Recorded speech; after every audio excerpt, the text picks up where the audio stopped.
Hi, so I'm Caroline. I'm in the biology department here at ABAC, and I am doing my research on if we can grow plants on Mars.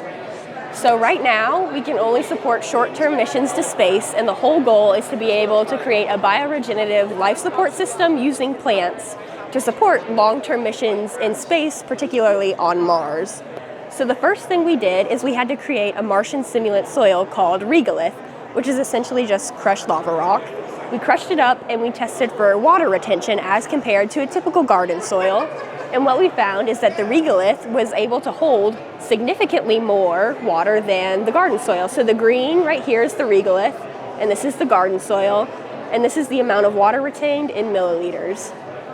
So once we tested that, we started our first growth experiment where we grew alfalfa in both a flat of regolith and garden soil.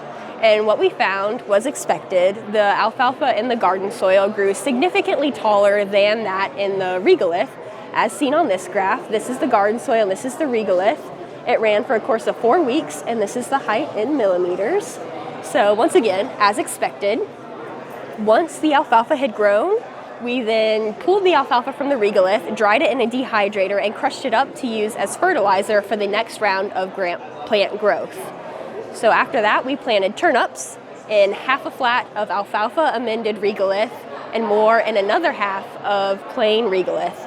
And what we found is that there was no significant difference in height because we had to pull them early. However, if left to grow longer, we hypothesized that the turnips grown in the alfalfa amended regolith would eventually be taller. Here we have a graph of the p-values of the height, and as you can see, that line is approaching significance, which is this red line at 0.05, but we didn't quite make it. So if we had let it grow for another week, hopefully it would have gotten below that line.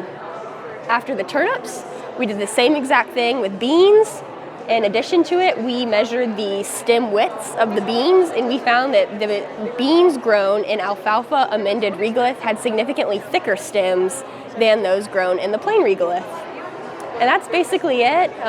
We found what we needed to find. It is possible to grow plants on Mars in a greenhouse-like condition, and one day it would be possible to live on Mars and be able to produce our own food and oxygen.